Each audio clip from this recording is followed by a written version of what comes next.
أمانة ذلك ومهم ذلك أمام وليهي ومدنا مالي وظافر يلاتنك ساعة ويران العلسان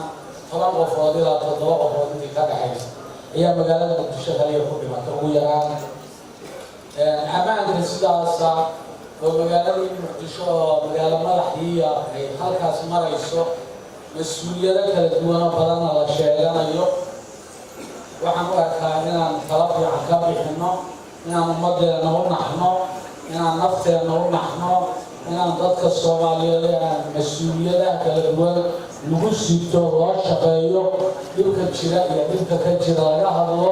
sidii loo xallin lahaana maalin walba barnaamijyada leeyahay shala barnaamijkii aan ka shaqeynay haddii oo sidii la rabo u shaqeeyo in maalinta ku xigta ama sitimaanka ku xiga wax laga bedelo bisha ku xigta wax laga bedelo mar walba ay jirto tala wax looga qabanayo dalka daniisa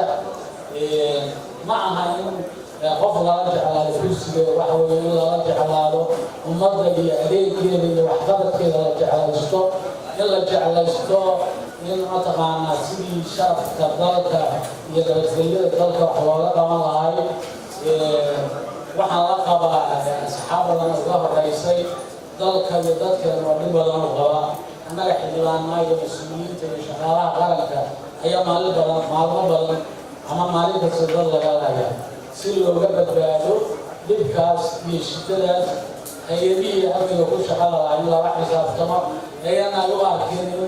in mataqaanaa dagaal gaar iyo dhibkaa ay jireen ay tahay mas'uuliyadu in la isla xisaabtamo qof walbana wixii loo dhiibay oo loo xil saaray inay qabatiin in kale haddii ay qabatana lagu ammaano haddayan qabanna cid uga habboon lala dalbayo dowladduna inay u xisaabtanto si dowladnimo oo qof wax loo dhiibay aan la dhihin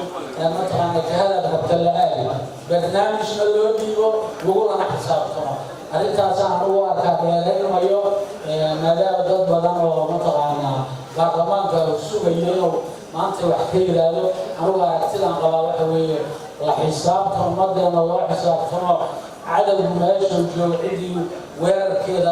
lagula xisaabtamo ciddii ammaanka ka shaqaynaysa lagula xisaabtamo hay-adaha degmooyinka iyo hay-adaha ammaanku inay ammaankii si wada shaqeynaa oo sidii la arki jiro amni looga shaqayn jiro uga shaqeeyaan waxqabadkooduna oo u kordho bilbil iyo sitimaan oo wax walboo dhaca xogtooda cid loo qabtay cid loo daba joogo cid raadkeeda lagu joogo mar walba la hele aan la dhihin